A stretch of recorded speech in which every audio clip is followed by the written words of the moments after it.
So since we're focusing on using our body as a major tool to feel out some of the things that we're talking about, we're going to start just by using our bodies and actually warming ourselves up a little bit. So we literally invite you to step into the space that we have allocated for all of us. And we're just going to take a walk. We're just going to take a walk at your leisure around the space. You're just going to walk it out for a little bit. So feel free to walk where you want. Check out anything that catches your eye or calls your attention. And if you can, just take a second to think about where you just were. And then give a moment to feel where you are now. Maybe you notice the space around you, the colors, the textures, shapes, objects, the temperature of the room, the smells in the room, and maybe this building is familiar to you, and maybe it's your first time here. So just take it in as you walk around. And if you haven't already, perhaps as you're walking, you can start to notice the other people in this room. So start to notice how many folks are here, how many bodies, the space that we're all walking around in. Start to notice the other people's faces and maybe even let your eyes meet or pass as you walk along. And just start to notice that you're in this room with these people. So as we continue to stroll at your own pace, we're going to bring some attention down to our feet. And all you have to do is just notice your feet walking on the ground, the way that your feet are touching the floor. Can you feel the floor beneath you? And when you can, we invite you to just pause for a moment, and if it feels okay, to close your eyes. And just notice your weight throughout the feet. Maybe there's more weight on one foot or the other. Maybe you can feel the edges of your feet more than the insides, or the heels or the ball of your foot. Maybe you even can feel each individual toe. But just feel your foot and your shoe planted on the ground. And when you're ready, you can just open your eyes and continue walking again. And now we're just going to kind of scroll up the body as we're walking. And we're going to scroll up to our hips. So tune into how you feel your hips move when you walk. Maybe you feel a sway from side to side. Maybe there's a rhythm to it. Or maybe you feel them arc up and down or front to back. And when you get a chance, again, pause. And if it feels comfortable, close your eyes. And just notice your hips. Maybe you might want to put your hands there. Maybe you can notice the space on the outside of your hips in the front where our hips crease or in the back. And just notice where the weight is placed on your hips.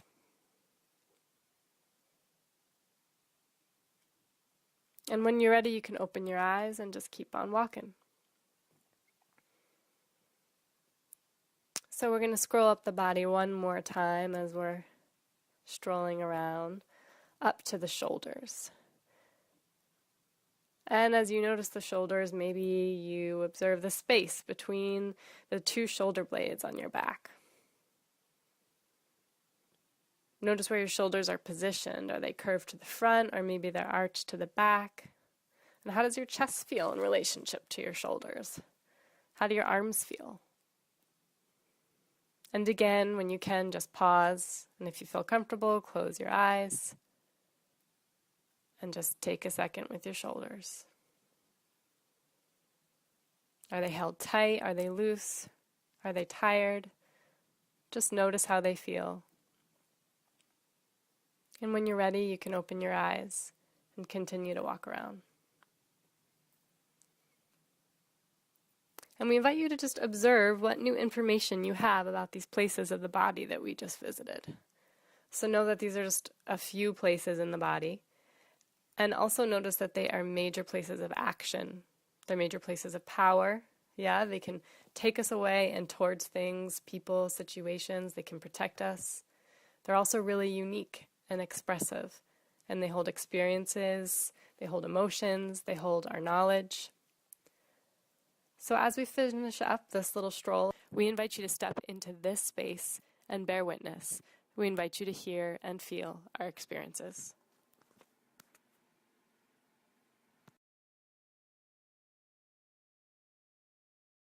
I want to bring my mother's spirit. I want to bring the women in prison that I've left behind. I want to bring my son, Anthony. Deborah Jones, a.k.a. Green Eyes. My mother. My brothers. Willie Redmond, a.k.a. June. Tommy Shakur Ross. Veronica Hernandez. Cardi Keyshawn Taylor. My daughter, Veronica. The people I met in the visiting line at the county jail, San Francisco. My mom. Chris and Jada. Kobe. Mary Campbell. Sheila, a.k.a. Shishi. Debbie Lowe. Vanessa Hay. Vanessa's mom, Debbie. Sierra. Tootie. Kat. Jamie Hatch. Melina. My brother, Donald. My sister, Linda. My sister, Lori. My mother, Phoebe Vanderhorst. Antoine Washington. My youth from school. Liz Stroder. Lynn and Kelly. Vaughn. Myra. Debbie. Tanya. My nephew, Reggie. My nephew, Junior. Ramona, my mother-in-law. Raul's grandma. Carl. Taz. Flor. Sandra. Angel. Candace. Teresa Allegra. Kelly Flynn. Sharon Phoenix, a.k.a. Money. Sonia Marcus. Judy Bell. Veronica Hernandez. Gail Barnes. Barbie. Minister Bobby Jean Baker. Mianta. Ronnie. My son, Ronald. And my daughter, Antoinette.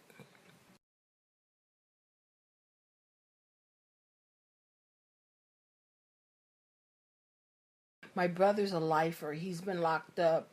This coming 4th of July, it will be 31 years that my brother's locked up.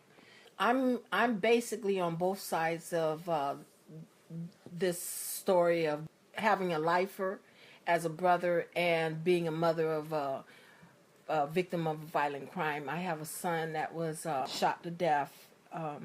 He was 23 years old, and I remember wanting, when we were going through trial, I want the young man to be locked up for the rest of his life. But then now as I think about it, and 30 years later, my brother's locked up, like what good would that do? With my brother, it's like, okay, 30 years, what is enough now? I wonder what is enough and what's too much. Since my daughter has been incarcerated, the most difficult thing is, am I going to talk about it, or am I going to hide it? Where do I get help from? Who is willing to help at all? I've kept it secret for a couple of years, not talked about it, thinking it's embarrassment, it's a shame. So a lot of my friends I've told, oh wow, she moved out with a boyfriend, she's not home anymore, but maybe one day you will meet her, because I don't want to deny that I have a daughter. It is like leading a double life, because some people understand and some people do not understand. Some people that are locked up, it's a mistake. It was like, my brother tells me all the time, if I could go back to that split second, the second, like, I wouldn't have cared what nobody thought about me, how I would have cowered down, I would have left. It's just like, okay, this is a mistake. He was young, he was drunk, it's like, and you think how he has changed, and people that's lifers change, and this country won't even give him a chance. They just throw them away. Like in their bodies. Fear can come from a lot of places, and I feel a lot of fear. Like when I used to go and do the jail visits, I would feel really fearful when the deputies would come down and have to reprimand us for something or maybe kick us out or whatnot. Just fear for people's lives inside, for folks not getting out. And so you try to build yourself up. You work really hard to re-justify, reunify whoever you are, redirect who you was to who you want to be today. And it's like, I went and did the time. Why do I have to continue to keep paying for the crime within my housing, within my job skills, within me trying to go to school and educate and better myself? I mean, trying to, make up for what happened. How do I move past that? How do I find healing in that? How do I try to become free? How do I reach back? How do I get back? How do I strengthen myself? How can I be centered so I won't feel like a rubber band being stretched and pulled in all directions? How?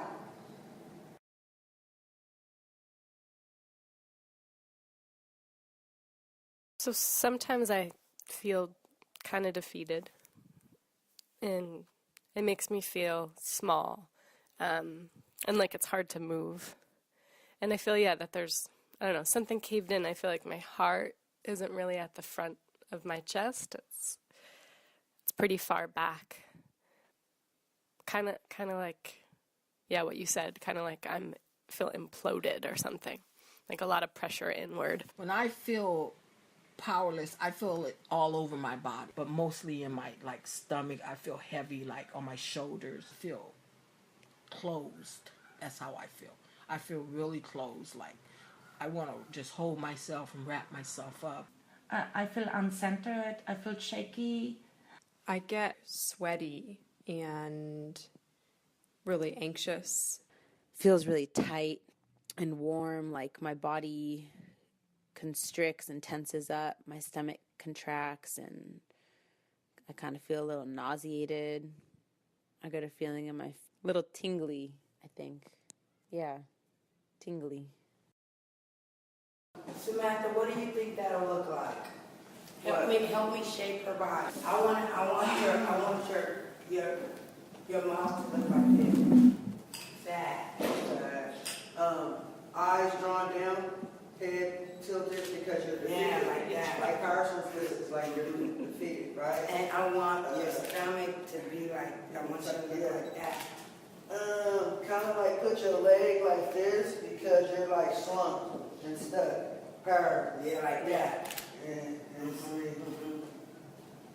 I remember when I went into my first time to visit my brother, it was crazy to me. It was like I was so scared. I was basically in the waiting room before we went into the visiting room, hyperventilating, like just watching all this whole situation unfold, like the gate opening up, and I was really like scared, like, oh my God, I'm going into prison. Are they going to let me out? Are they going to find some reason to keep me there? Because I know that they can keep you in there for the rest of your life. Like, they can actually keep people for the rest of their life in prison. And I feel I'm not all right. I suffer anxiety from cops who have come to our house. I suffer anxiety driving a car with my husband because he's Latin.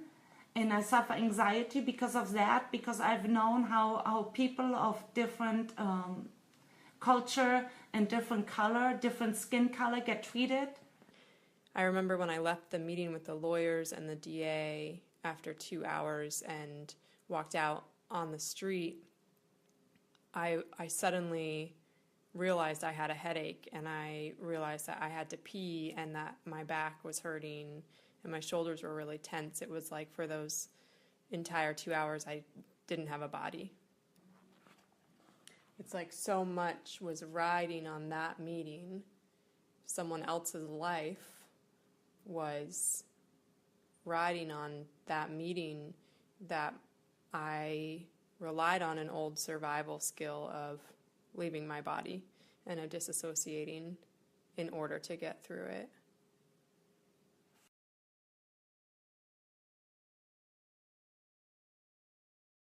And now, what do I do to take care of myself today? I read meditation books. I go to therapy. I have a powerful support group. Some of y'all sitting right here.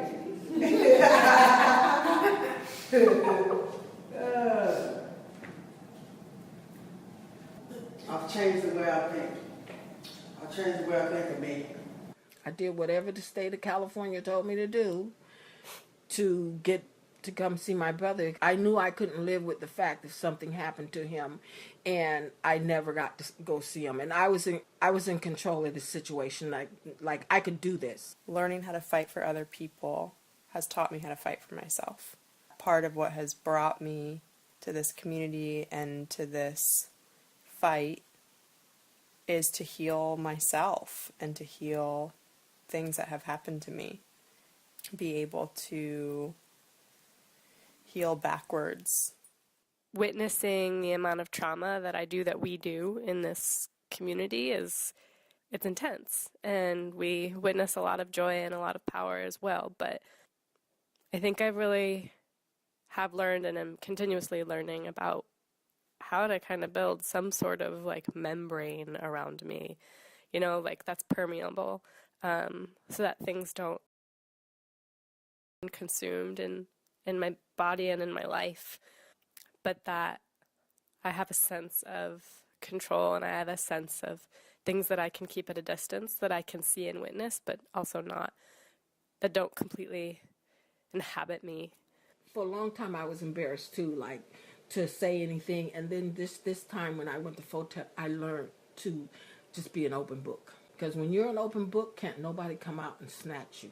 I would just tell everybody. Even today, my boss knows that I have a history. And now I'm learning how to combine everything and not to be embarrassed anymore.